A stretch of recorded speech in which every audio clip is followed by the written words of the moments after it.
नमस्कार। हिंदू धर्म के बारे में जब भी बात होती है, कई रहस्य और कहानियां सामने आती हैं। लेकिन कुछ बातें ऐसी भी हैं जिन्हें अक्सर ठीक से समझा नहीं जाता। तो आज हम सब मिलकर कुछ आम गलतफहमियों को दूर करेंगे और कुछ बुनियादी सच्चाइयों पर रोशनी डालेंगे। चलिए इस सफर की शुरुआत करते हैं।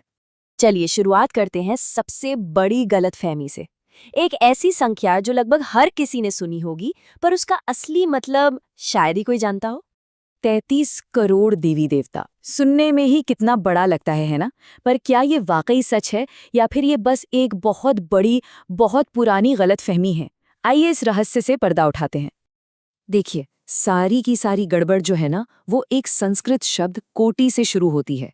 इस एक शब्द के दो मतलब हैं। पहला है प्रकार या श्रेणी और दूसरा है करोड़। और बस यहीं से पूरी कहानी घूम जाती है। तो जब हमारे ग्रंथों में 33 करोड़ देवता का जिक्र आता है, तो उसका मतलब 33 करोड़ देवता बिल्कुल नहीं है। असल में वो 33 प्रकार के देवताओं की बात कर रहे होते हैं। सिर्फ 33 करोड़ नहीं। कितना बड़ा फर्क है ना? तो सवाल उठता है कि ये 33 प्रकार है कौन? अच्छा, वेदों में इसका पूरा वर्णन मिलता है। ये है 12 आदित्य, 8 वसु, 11 रुद्र और 2 अश्विनी कुमार। इन सब को मिलाकर बनते हैं वो 33 मुख्य देवता, जो इस ब्रह्मांड की अलग अलग शक्तियों के प्रतीक हैं। चलिए अब देवताओं की दुनिया से निकलकर चलते हैं महाभारत की दुनिया में। एक ऐसी कहानी जहां दो परिवारों के बीच का संघर्ष पीढ़ियों को प्रेरित भी करता आया है और सोचने पर मजबूर भी। तो एक तरफ थे पांडु के 5 बेटे, युधिष्ठिर, भीम, अर्जुन, नकुल और सहदेव। और दूसरी तरफ थे उनके 100 चचेरे भाई कौरव, जिनकी अगुवाई कर रहा था दुर्योधन।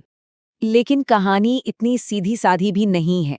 एक किरदार थे कर्ण, कुंती पुत्र, जो तकनीकी रूप से पांडवों के भाई थे, पर हमेशा एक बाहरी व्यक्ति की तरह रहे। और वहीं कौरवों की एक बहन भी थी, दुशाला। ये वो किरदार हैं जो कहानी को और भी गहरा और पेचीदे बना देते हैं। महाभारत के उसी युद्ध के मैदान के बीचों बीच एक ऐसा संवाद हुआ जो आज भी हजारों साल बाद भी दुनिया को रास्ता दिखा रहा है। जी हाँ, हम बात कर रहे हैं भगवद गीता की, यानी ईश्वर का गीत। जरा सोचिए, चारों तरफ युद्ध का माहौल है, सेनाएं तैयार खड़ी हैं और बीच में श्री कृष्ण अपने सखा अर्जुन को जीवन का असली सार समझा रहे हैं। ये बात है करीबन 7000 साल पहले की, और ये पूरी बातचीत सिर्फ 45 मिनट चली थी। सिर्फ 45 मिनट, लेकिन उसका असर आज तक कायम है। गीता में कुल 700 श्लोक हैं, और पता है, उनमें से 574 अकेले श्री कृष्ण ने गए हैं। इससे ही अंदाजा लगाया जा सकता है कि यह संवाद कितना ज्यादा महत्वपूर्ण था। अर्जुन ने 85 श्लोक कहे, संजय ने 40 और धृतराष्ट्र ने सिर्फ 1। चलिए अब कुछ संख्याओं की बात करते हैं।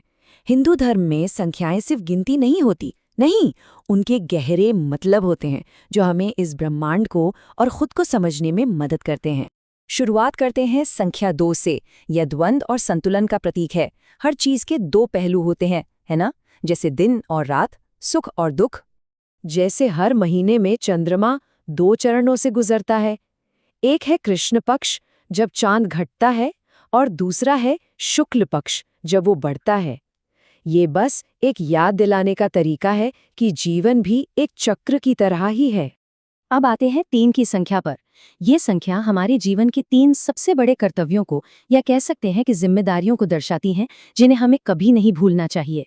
माना जाता है कि हम सब पर 3 तरह के ऋण होते हैं। पहला, देव ऋण, यानी देवताओं के प्रति हमारा कर्तव्य। दूसरा, पितृ ऋण, हमारे पूर्वजों के प्रति। और तीसरा, ऋषि ऋण, उन गुरुओं के प्रति जिन्होंने हमें ज्ञान दिया। और अब संख्या 4, ये हमारे ब्रह्मांड की नींव की तरह है। ये समय के महान चक्रों को परिभाषित करती है और हर चीज को एक ढांचा देती है। हिंदू धर्म के अनुसार समय को 4 बड़े युगों में बांटा गया है: सत्ययुग, त्रेता युग, द्वापर युग और कलियुग। जी, वही युग जिसमें हम अभी जी रहे हैं। और ये युग एक अंतहीन चक्र में घूमते रहते हैं। यहाँ पर 2 बहुत ही शक्तिशाली सूचियां हैं। एक तरफ भगवान विष्णु के मुख्य अवतार हैं, वो रूप जो उन्होंने इस धरती पर धर्म की रक्षा के लिए लिए थे। और दूसरी तरफ हैं भगवान शिव के 12 ज्योतिर्लिंग। ये पूरे भारत में फैले हुए ऊर्जा और प्रकाश के जबरदस्त केंद्र माने जाते हैं। तो इन सभी कहानियों, संख्याओं और किरदारों के मूल में अगर देखें तो एक ही बात है: ज्ञान का महत्व। सही समझ का होना, असल में समझना ही तो सब कुछ है। एक बहुत पुरानी कहावत है, अधूरा ज्ञान खतरनाक होता है। और ये बात कोटि शब्द वाली गलतफहमी पर एकदम सटीक बैठती है। ये हमें बार बार याद दिलाता है कि सच को पूरी तरह जानने के लिए उसकी गहराई में जाना कितना जरूरी है। तो आज हमने मिलकर कुछ गलतफहमियों को तो दूर किया, पर ये तो सिर्फ एक शुरुआत है। जरा सोचिए, हमारी संस्कृति में और कौन सी ऐसी नींव की बातें हैं जिन्हें हम शायद आज भी पूरी तरह से नहीं समझते हैं। ये सवाल ही है जो हमें हमेशा सीखते रहने के लिए प्रेरित करता है।